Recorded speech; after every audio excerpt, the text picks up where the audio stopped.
Things don't happen overnight. You have to make the emotional and the personal investment to make your dreams come true. What would amazing look like for you?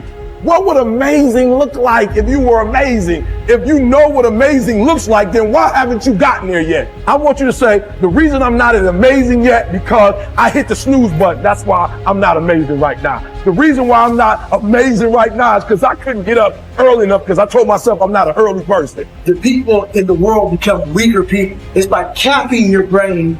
It's by putting this kind of garbage in it about not attacking what you're not good at. There is no shortcut. There is no hack. There's no sweatless solution. You're gonna have to work. There is always weakness to work on. Always. A lot of them. Why would we allow ourselves to make easy excuses? Why would you allow that? It's not what happens that determines the major part of your feat. Not what happens. What happens to us all. But the key is what you do about it. It's not what happens, what you do about it. Stop being a lazy, bum-ass person that's full of excuses, sitting around on the pity potty, coming up with every excuse in the world as to why you ain't winning. You are the reason you are not winning. Find a way and an understanding that this thing that we are dealing with right now in our lives is only temporary. It's temporary and it will not last forever. You must realize that you must grow enough tenacity within yourself to press on. Are you going to put in the work or not? Are you going to find a way to reach your goals or not? The minute you start thinking, I don't want to do this, the minute that feeling creeps in, that's the time you're having a test. The minute you feel the ache of, I'd rather do something else, I'd rather do anything else than this, that's the test. The minute you train yourself to say, this is my opportunity, is the minute you go from loser to fucking winner. And this is a skill. This is something you practice. You are amazing and you have limitless potential. So start tapping into it by not sitting on the fence. Get up, get out, and get it done, baby. Let your work get your opportunity. Let your work get your praise. Let your work open up doors. Let your work get people paying attention. Let your work get the whole world to notice. Stop thinking. Stop procrastinating. And you got to work. So you got to make sure that you constantly are rewriting your book. You have to constantly rewrite your book every day of your life.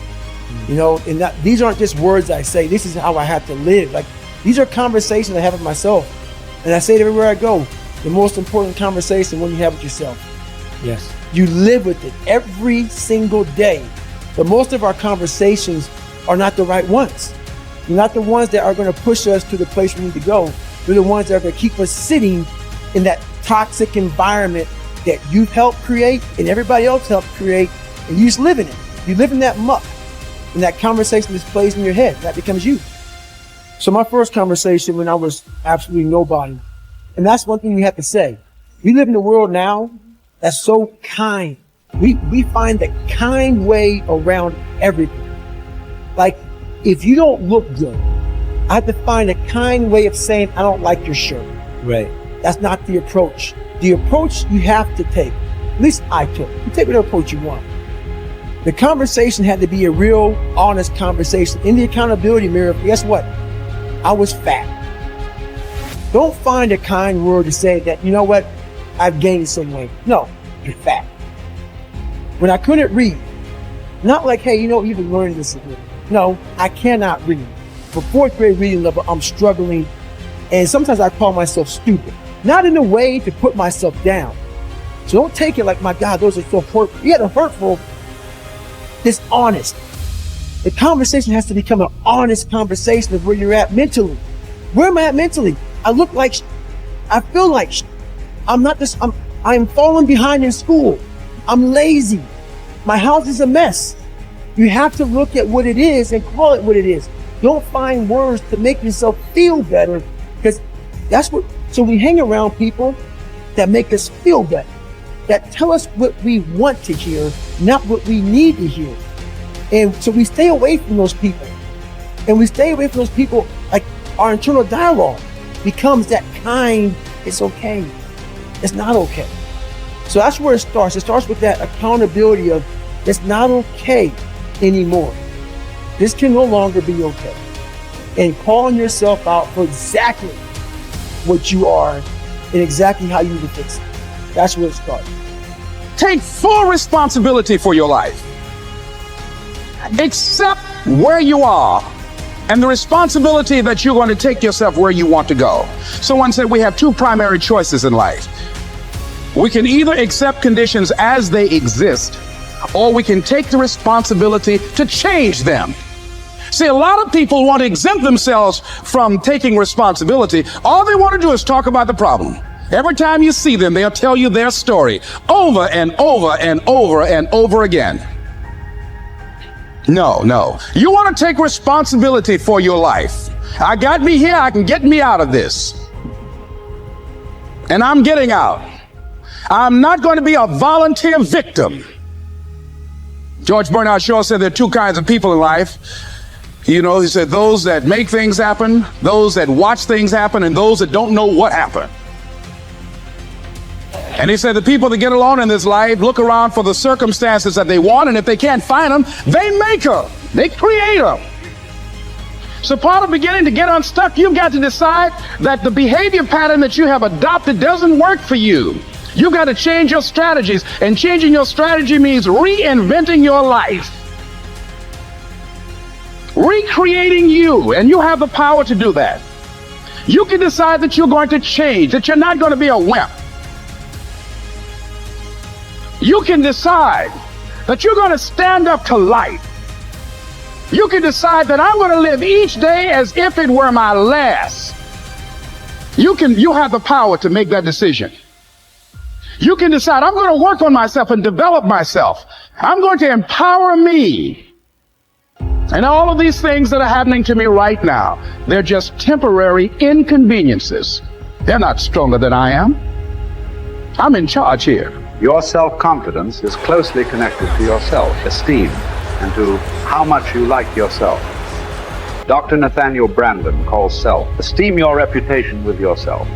It is how you feel about yourself and your abilities in relation to any situation that determines how much you like yourself and consider yourself to be a valuable and worthwhile person.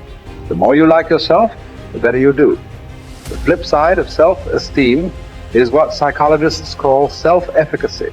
Self-efficacy is a measure of how effective and competent you feel you are to perform a particular task or to achieve your goals. This is called performance-based self-esteem. What this means is that if your self-confidence and your belief in yourself are determined by your self-esteem, or how much you like yourself is determined by how capable you feel you are in any given set of circumstances. For example, if a problem comes up at work or home, and you are so familiar with it that you can solve it quickly and correctly, your self-efficacy and your self-esteem goes up. You feel more capable and confident and more willing to take on other challenges and difficulties. You feel more positive and optimistic. You feel like an excellent person. If, on the other hand, a problem or difficulty came up and you were unable to do anything to solve it, and you felt frustrated or ineffective, your self-esteem would suffer and your self-confidence would go down. You would feel negative about yourself and your abilities. You might even become angry or depressed. You would feel powerless rather than powerful. That's why they say in playing poker, the winners laugh and tell jokes while the losers say, shut up and deal. The law of cause and effect applies to everything you are today and to everything that you become. If the effect that you desire is high and unshakable, levels of self-confidence, then it is necessary that you engage in the same behaviors practiced by others who enjoy high and unshakable levels of self-confidence. And you will soon experience high levels of self-confidence yourself. Studies conducted on thousands of men and women who have moved from ordinary to extraordinary performance and who have moved from feelings of inadequacy to feeling great about themselves show that there is a direct cause-effect relationship between competence and mastery on the one hand and self-confidence on the other. To attain this wonderful, healthy feeling of optimal performance, you need clear goals, challenging standards, regular feedback, total concentration, step-by-step, step success, and a feeling that you are expanding your capabilities to a new, higher level. When you have created a situation in which you experience all of these, you sense that you are working at the outer edge of your own personal envelope. You feel that you are getting progressively better and better at something you are ideally suited to do. And that while you are still working within the range of your capabilities, you are stretching yourself at every moment. When you are caught up in this kind of experience, you often lose track of time. You become unaware of hunger, thirst, or fatigue. You feel calm and clear-headed and euphoric. Tests show when you are in this state of flow, your brain releases endorphins, nature's happy drug, which causes you to feel happy and energized. Often, while you are in this state, the rest of the world seems to slow down.